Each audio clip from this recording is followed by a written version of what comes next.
आज व्याकरण की हिंदी व्याकरण की श्रृंखला में हम लोग क्रिया पढ़ेंगे। क्रिया क्रिया का अर्थ ही होता है काम का करना या होना। करना या होना यानी जिन शब्द से किसी क्रिया किसी कार्य का करना या होना पाया जाता है उसे हम क्रिया कहते हैं। या ऐसे कह लें कि ऐसे शब्द जो हमें किसी काम के करने या होने का बोध कराते हैं वे शब्द क्रिया कहलाते हैं। जैसे पढ़ना, लिखना, खाना, पीना, सोना, खेलना, सब क्या हैं? क्रिया हैं।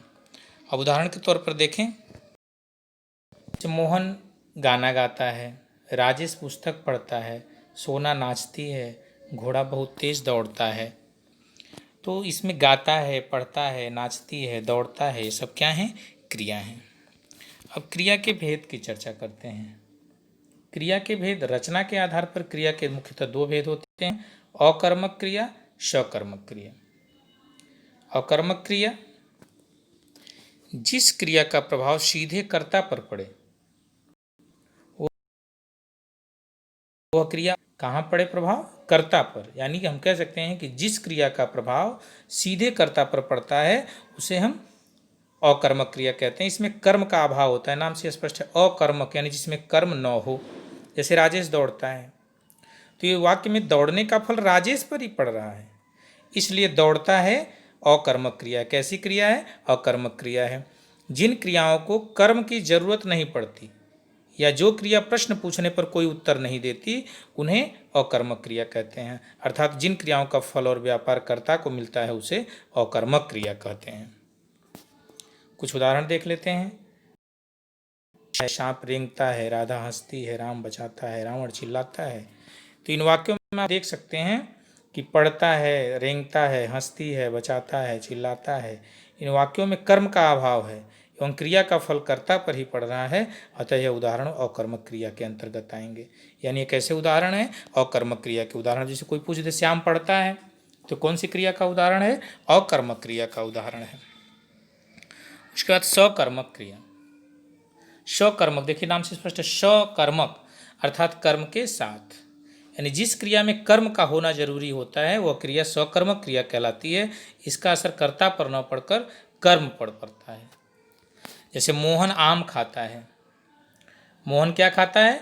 आम खाता है। तो इसमें खाता है क्रिया का फल कर्ता मोहन पर न पड़ के आम पर पड़ रहा है। क्या खा रहा है? आम खा रहा है, अतः यह सकर्मक क्रिया है। राजेश फल खाता है, मैं गाड़ी चलाता हूँ, सोहन दूध पीता है, रमा सब्जी बनाती है।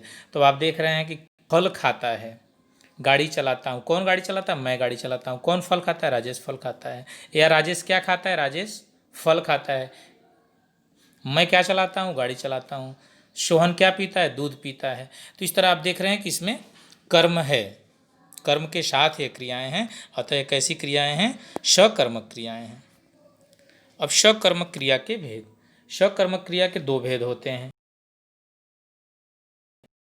कर्मक क्रिया, सकर्मक क्रिया के दो भेद होते हैं, एक कर्मक क्रिया और द्विकर्मक क्रिया। यानी जिस क्रिया में एक ही कर्म हो तो वह एक कर्मक क्रिया कहलाती है। जैसे राजेश गाड़ी चलाता है, तो इसमें चलाता है क्रिया का गाड़ी जो कर्म है गाड़ी वह एक ही है, अतः यह एक कर्मक क्रिया के अंतर्गत आएगी।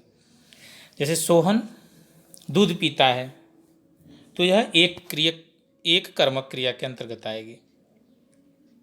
द्विकर्मक क्रिया, द्वि माने दो, जिस कर्म होते हैं वो द्विकर्मक क्रिया कहलाती है। पहला कर्म सजीव होता है और दूसरा कर्म निर्जीव होता है।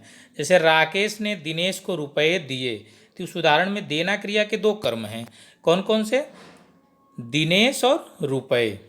तो दिनेश एवं रुपए, अतः यह किस क्रिया के अंतर्गत आएगा?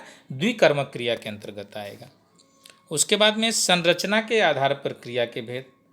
संरचना के आधार पर, तो संरचना के आधार पर क्रिया के चार भेद होते हैं। प्रेरणार्थक क्रिया, नाम धातु क्रिया, संयुक्त क्रिया और कृदंत क्रिया। प्रेरणार्थक क्रिया जिस क्रिया से यह ज्ञात हो कि कर्ता स्वयं काम न करके किसी और से करा रहा हो, बोलवाना, पढ़वाना, लिखवाना आदि, ये सब क्या हैं? प्रेरणार्थक क्रिया हैं। नाम धातु क्रिया ऐसी धातु जो क्रिया को छोड़कर किन्हीं अन्य शब्द, सर्वनाम, विशेषण आदि से बनती है, वह नाम धातु क्रिया कहलाती है, जैसे गरमाना, अपनाना आदि। यह क्या है? नाम धातु क्रिया है। संयुक्त क्रिया ऐसी क्रिया जो किन्हीं दो क्रियाओं के मिलने से बनती है, वह संयुक्त क्रिया कहलाती है, जैसे खा लिया, पी लिया, चल दिया, ये सब क्या है? संयुक्त क्रिया है। कृदंत क्रिया जब किसी क्रिया में प्रत्यय जोड़कर उसका नया क्रिया रूप बनाया जाए तो वह क्रिया कृदंत क्रिया कहलाती है, जैसे दौड़ना, भागता। तो अब दौड़ना में ना क्या है? प्रत्यय है। भागता में ता क्या है? प्रत्यय है। तो इस प्रकार की कैसी क्रिया क्या कहलाएंगी? कृदंत क्रिया कहलाएंगी।